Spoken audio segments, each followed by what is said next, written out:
సువార్తల గ్రంథమైన మార్కు సువార్త చివరి అధ్యాయమైన 16వ అధ్యాయం. విశ్రాంతి దినము గడిచిపోగానే మగ్దలేని మరియయు, యాకోబు తల్లి అయిన మరియయు, సలోమియు వచ్చి ఆయనకు పూయవల్లని సుగంధ ద్రవ్యములను కొనిరి. వారు ఆదివారంన పెందలకడ లేచి బయలుదేరి సూర్యోదయం అయినప్పుడు సమాధి వద్దకు వచ్చిచుండగా సమాధి ద్వారం నుండి, మన కొరకు ఆ రాయి ఎవడు పొర్లించును అని ఒకరితో ఒకరు చెప్పుకొనుచూ ఉండిరి. వారు వచ్చి కనులెత్తి చూడగా రాయి పొర్లింపబడి ఉండుట చూచిరి. ఆ రాయి ఎంతో పెద్దది. అప్పుడు వారు సమాధిలో ప్రవేశించి తెల్లని నిలువుటంగి ధరించుకుని ఉన్న ఒక పడుచువాడు కుడివైపున కూర్చుండుట చూచి మిగుల కలవరపడిరి.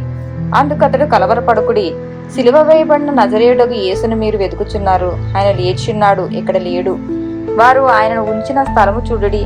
మీరు వెళ్లి ఆయన మీకంటే ముందుగా గలిలయలోనికి వెళ్ళుచున్నాడనియు, ఆయన మీతో చెప్పినట్టు అక్కడ మీరు ఆయనను చూతురు అనియు ఆయన శిష్యులతోనూ పేతురుతోనూ చెప్పుడి అనెను. వారు బయటకు వచ్చి విస్మయం నొంది వణుకుచూ సమాధి యొద్ద నుండి పారిపోయిరి. వారు భయపడినందున ఎవరితో ఏమీ చెప్పలేదు. ఆదివారం తెల్లవారినప్పుడు యేసు లేచి తాను 7 దెయ్యములను వెళ్ళగొట్టి మగ్దలేని మరియకు మొదట కనబడెను. ఆయనతో ఉండిన వారు దుఃఖపడి ఏడ్చుచూ ఉండగా ఆమె వెళ్లి ఆ సంగతి వారికి తెలియచేసెను గాని ఆయన బ్రతికి ఉన్నాడనియు ఆమెకు కనబడిననియు వారు విని నమ్మకపోయిరి. ఆ తర్వాత వారిలో 2 ఒక పల్లెటూరికి నడిచిపోవచ్చుండగా ఆయన మారు రూపము గలవాడై వారికి ప్రత్యక్షమాయెను.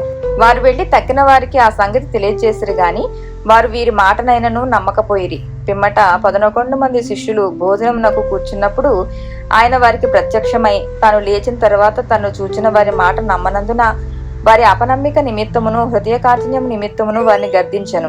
మరియు మీరు సర్వలోకమునకు వెళ్లి సర్వసృష్టికి సువార్తను ప్రకటించుడి. నమ్మి బాప్తిస్మం పొందినవాడు రక్షింపబడును, నమ్మని వానికి శిక్ష విధింపబడును.